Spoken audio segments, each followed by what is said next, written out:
Monsieur le Président, chers collègues, Mesdames, Messieurs, Monsieur le Président, puisque vous me demandez de prendre la parole, je la prends.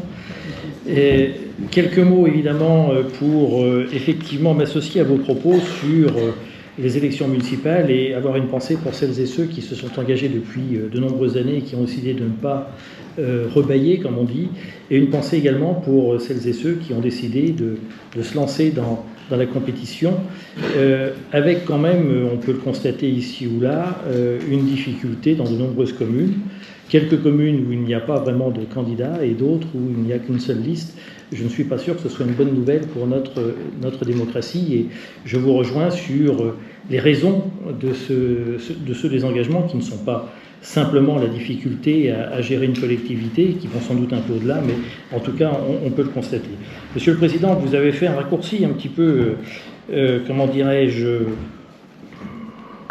je ne veux pas vous froisser, malhabile, ou c'est pas le terme qui convient, mais faire un raccourci, oui, on a le droit, bien entendu, faire un raccourci rapide, maladroit, entre Sophie Anneau et le Café Charbon, je vois pas bien je vois pas bien comment ça peut matcher à un moment donné, mais bon, vous avez parlé de Sophie Anneau et c'est l'essentiel, parce qu'effectivement, elle est en train de tutoyer les étoiles, et c'est un message fort que l'on doit délivrer aux collégiens et collégiennes de notre département, se dire que c'est pas parce qu'on est dans un département rural qu'on ne peut pas rêver grand et qu'on ne peut pas atteindre des sommets.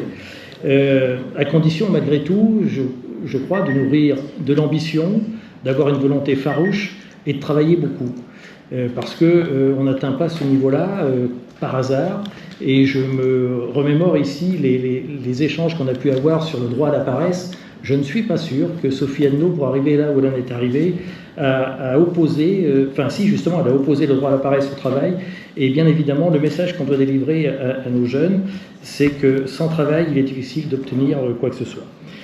Alors, vous avez l'un et l'autre évoqué très brièvement la situation internationale, et vous avez raison, on est revenu un petit peu au temps des barbares, où finalement maintenant c'est la loi du plus fort qui fait foi, que ce soit M. Trump qui décide de kidnapper, même si c'est un président fort discutable dans sa manière d'être au Venezuela, qui veut s'accaparer le Canada et le Groenland, M. Poutine qui, lui, veut conquérir l'Ukraine tout ou partie, sans oublier la Chine qui, bien entendu, continue à étendre ses tentacules partout sur la planète.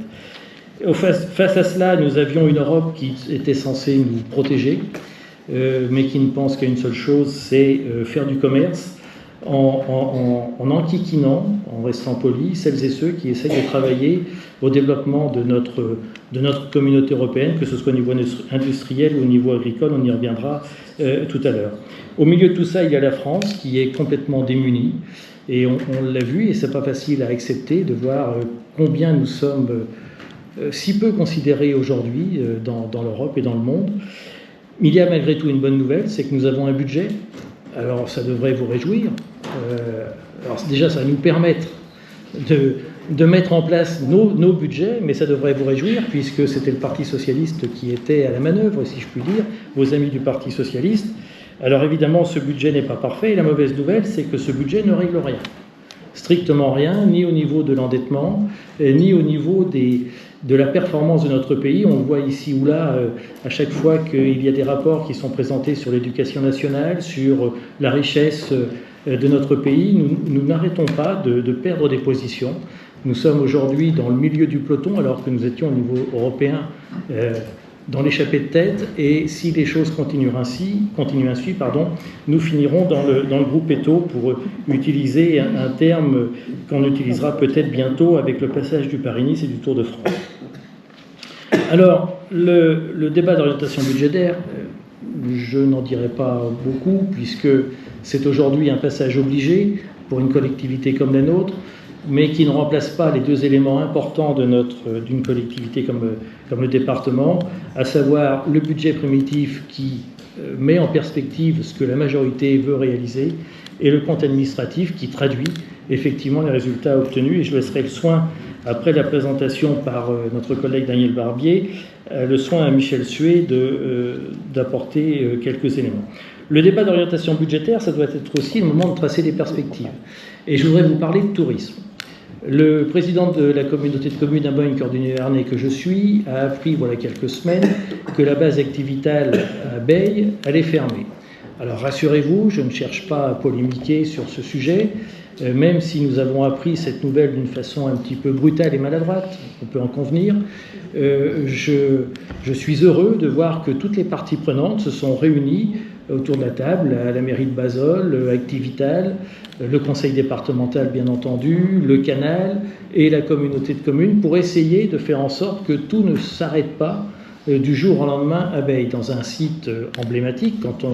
Quand on veut développer le tourisme dans un département comme le nôtre, c'est d'abord le tourisme vert, c'est l'escale nature chère au président du canal Jean-Louis Lebeau.